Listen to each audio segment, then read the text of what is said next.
रात की हवा उस पुराने कस्बे में ऐसे भटकती थी जैसे किसी को आवाज दे रही हो। यह आवाज सर्द और बेचैन थी, जो टूटते हुए दरवाजे और खिड़कियों से गुजरकर शुभ के अकेलेपन से टकराती थी। शुभ उसी हवा में खोया नदी के किनारे एक पुराने चबूतरे पर बैठा रहता था। उसके मन में सिर्फ एक ही छवि थी, मोनिका की। मोनिका जिसकी मुस्कान कभी इस कस्बे की गलियों में गूंजती थी, लेकिन जिसका अस्तित्व अब सिर्फ पुरानी कहानियों और उदास फुसफुसाहटों में बचा था। शुभ को हमेशा लगता था कि मोनिका उससे कुछ कहना चाहती है। हर शाम उसकी परछाई अचानक से दरवाजे के शीशे पर दिखती। आईने की धुंध पर उसका नाम मोनिका लिखा मिलता। और अक्सर एक रात जब पूरे कस्बे में एक अजीब सा डर छाया हुआ था, क्योंकि पुराने स्कूल बिल्डिंग से किसी अनजानी और दर्द भरी चीख की चर्चा फैल रही थी। शुभ देर रात तक घर लौट रहा था। गली सूनी थी और हवा में नमी सी थी। तभी एक ठंडी बर्फीली उंगली ने उसके कंधे को छुआ, जैसे किसी ने उसे रोकने का आदेश दिया हो। शुभ की सांसें गले में अटक गई। उसने धीरे से पीछे मुड़ा। दिल तेजी से धड़क रहा था और हवा में धुंध सी आकृति खड़ी थी, मोनिका। उसकी आंखें चुपचाप थी, किसी अनकहे अनसहनीय दर्द में डूबी हुई। उसकी उपस्थिति में एक भारीपन था, लेकिन छूने पर वह सिर्फ हवा थी। शुभ ने डर को किनारे रख के उससे पूछना चाहा, लेकिन इससे पहले कि वह कुछ शब्द बोल पाता, एक आवाज उसके मन में भीतर गूंज जाती है, जैसे किसी ने शांत विचारों के तालाब में पत्थर फेंक दिया हो। शुभ, मैं वहां नहीं आई।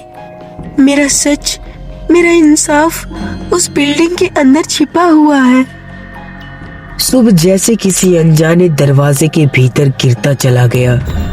उसे अचानक मोनिका का अतीत एक चमकते टूटते हुए कांच की तरह दिखने लगे। वह अंधेरी रात जब उसका अपना बॉयफ्रेंड उसे दूर ले गया था और जिन रिश्तों पर उसने भरोसा किया था वही उसके खिलाफ मुड़ गए थे। शुभ की सांस भारी हो गई और उन पलों को आंखों से देख नहीं पाया, लेकिन उस बेआवाज चीख ने उसकी आत्मा को झकझोर कर रख दिया। वह तुरंत उस पुराने बिल्डिंग में पहुंचा। द्वार आधा टूटा हुआ था और भीतर से एक धुएं की धीमी चमक आ रही थी, जैसे अतीत खुद जल रहा हो।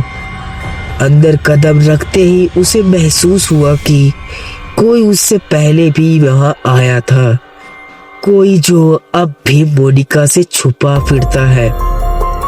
मोनिका की धीमी आवाज उसके कानों में तैर गई। वही जिसने मुझे चुप करवाया था। शुभ के भीतर आग जल उठी।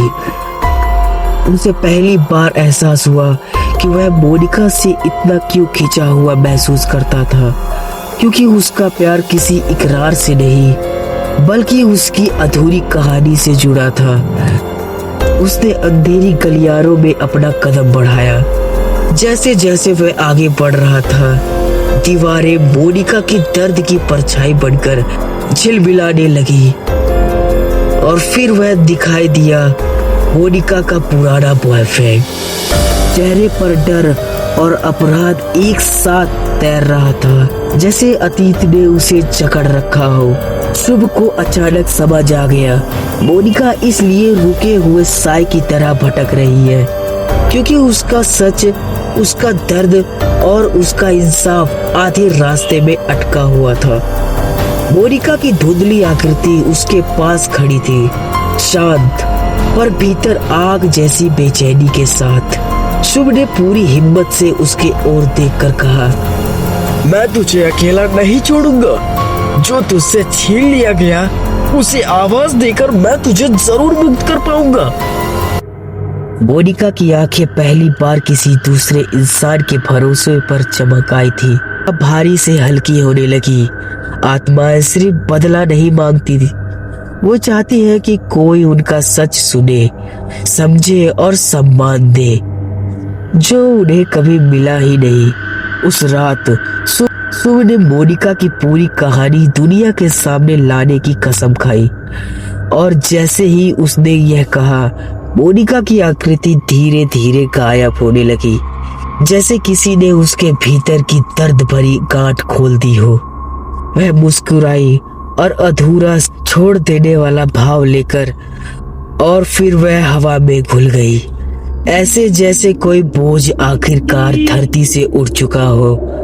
शुभ वहीं खड़ा रहा, दिल में मोनिका की छुअट, आंखों में उसकी अधूरी कहानी और मन में उस इंसाफ की ज्वाला लेकर, जो अब उसकी जिम्मेदारी बन चुकी थी।